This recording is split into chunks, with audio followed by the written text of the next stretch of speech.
Hey guys, welcome to my version of paradise.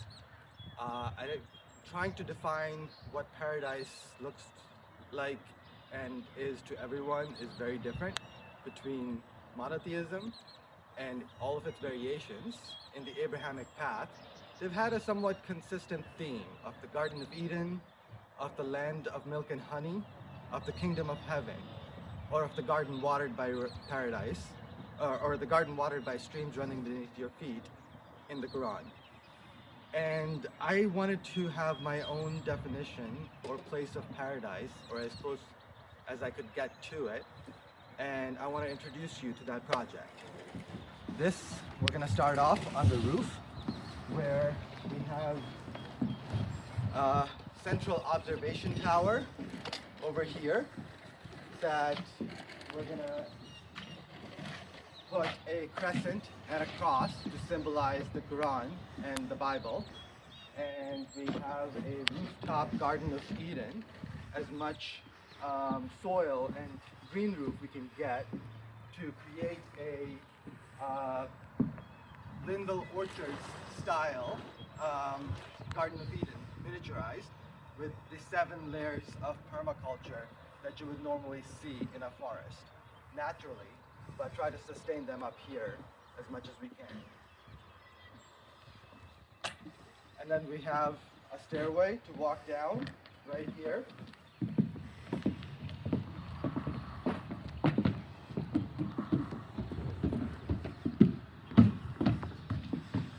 We do have a crawl space you can crawl through on the roof, and that is there for electrical wiring as well as for HVAC equipment. And as we make our way down,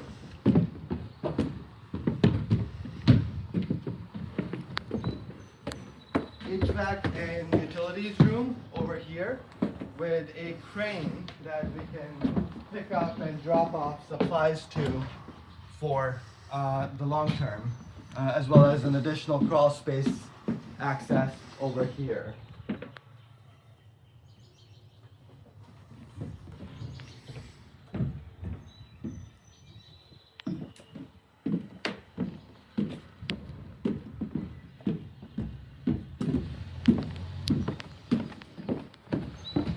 As we make our way down, we find the Hall of Movement and the place of reflection,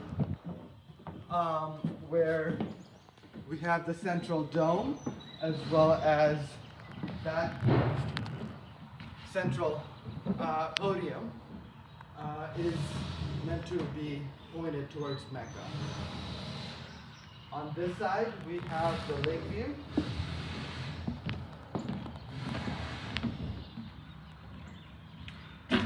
Where we see one of the most amazing watering holes that I have ever had the opportunity to observe in my lifetime. I tried to raise ducks here on my own and was woefully incompetent and unsuccessful.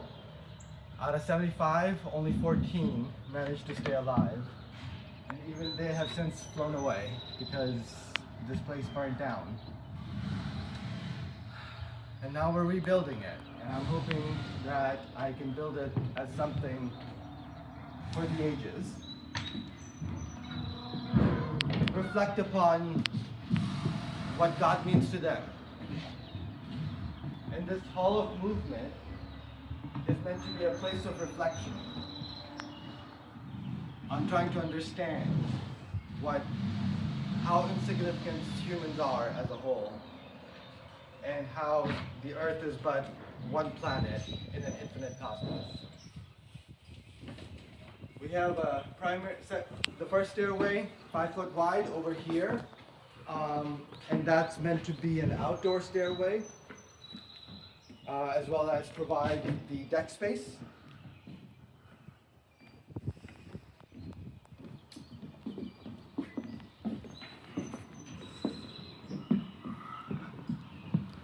Figure out what to do with these chimneys over here and how we're going to route those to the outside, whether we want to keep them on this floor or move them to the floor below. We have the second chimney over here.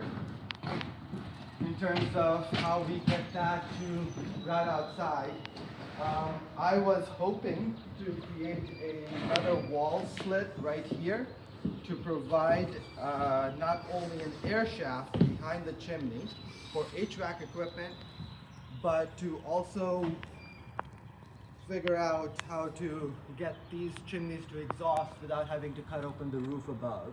While keeping them wood-burning chimneys is also an important factor in this consideration.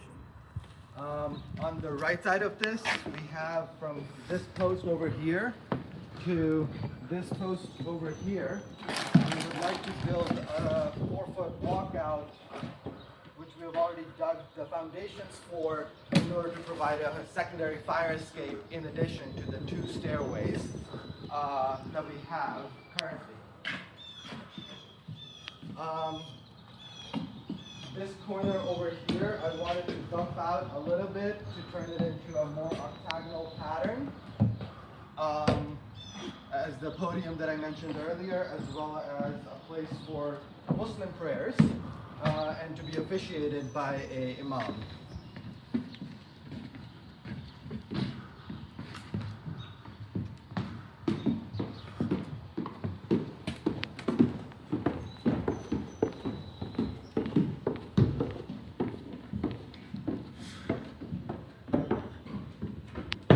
Stepping into the master bedroom, I wanted to give this room the shape of a cross to symbolize Christianity and its significance, as well as I'm big on shapes and symbols.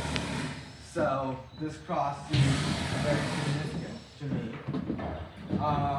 With hers and his closet, as well as the bathroom being over here, and access to this back deck space, which has its own stairway leading directly to the driveway, as well as to the backyard.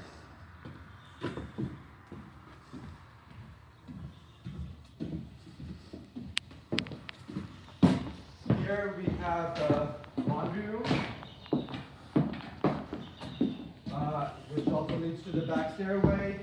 I haven't figured out what to do with this room over here. I'm still working it out. We have a great hall room with a railing over here to provide observation area, as well as, a 2-floor seating area over here.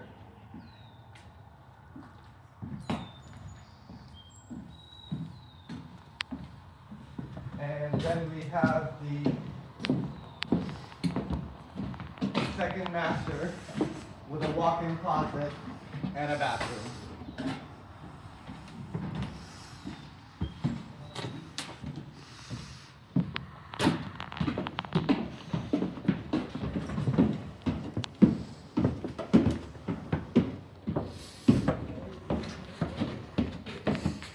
We're finally at the main entrance. We have the 2-door entrance with a closet on this side and a powder room on this side. As you walk in, I wanted the eyes to fall on a library of books right here. So a bookshelf with a closet right here, as well as like a floor seating reading area. This is the kitchen with a small pantry / locker room leading to the garage. Maybe mudroom, not locker room. And then we have the great room. This is meant to, provide a instant access or view of the lake as soon as you walk in from the double doors on the other side. We're gonna try to reduce this wall a little bit to this point over here. And I think we're gonna turn that, get rid of this wall over here and put a doorway in that edge, as well as have this be a more direct line of sight for this front door and the basement below.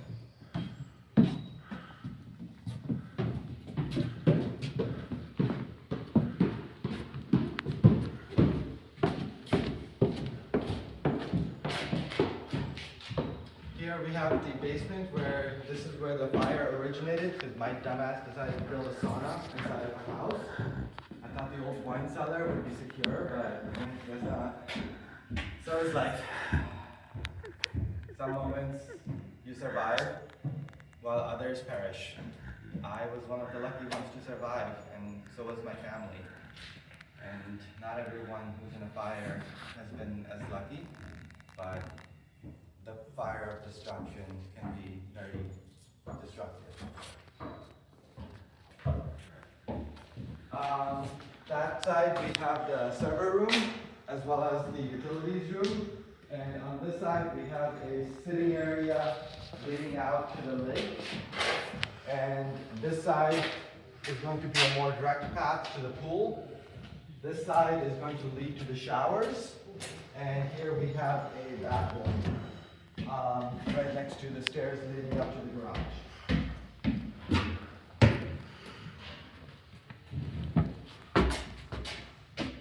Here we have the two-car garage. We had to reinforce this wall because of termite damage. This wall was just a complete mess, so we rebuilt it. And this wall, there was too much of a gap between the wall itself and the brick exterior and the way they did that, which is why we had to rebuild it with 2x6s completely.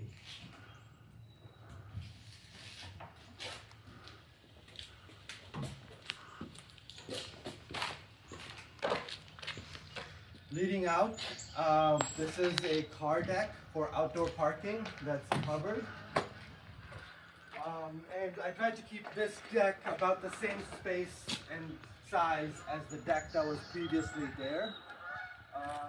Just change the shape of it, and then we have to extend out up to this point, and we're going to build stairways leading down to the backyard and the pool right over here.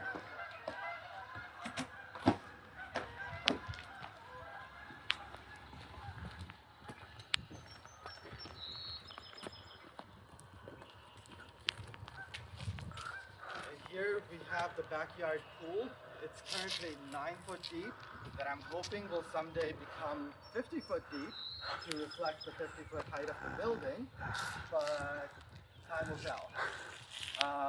And no, it's not actually 50 foot high. Technically on paper it's only 40 feet, and I need a zoning variance to put that railing that you saw at the edge of the roof. So that's one thing that I'm hoping my community will support and agree to.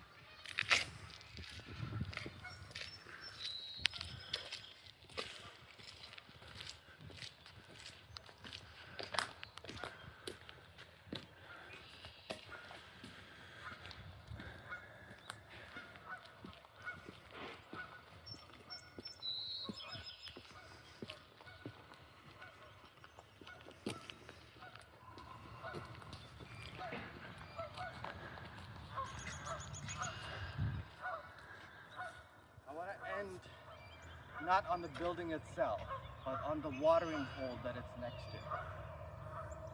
When I first moved to this watering hole, I tried to add ducks on my own, and some of them survived, but I wasn't very good at raising ducks, and a lot of them died. And I think about animal sacrifices in the Old Testament, in the Jesus version, in the Quran. Even in Hinduism and Buddhism, there's mention of animal sacrifices as being obligatory, as well as the alms level. The more I reflect on these offerings I think of them as, hey, nature could use a boost. Can you plant some trees and release some eggs into the wild? And God will multiply them in abundance for you. You just got to introduce them to the landscape. And that's what I hope to do here. Plant a bunch of trees, release some ducks and some birds, like chickens perhaps, despite how pricey eggs seem to have become, as well as add some fish to this pond in the hopes that the fish will multiply in abundance. Thank you for your time, and I hope you enjoyed the tour. First of many to come.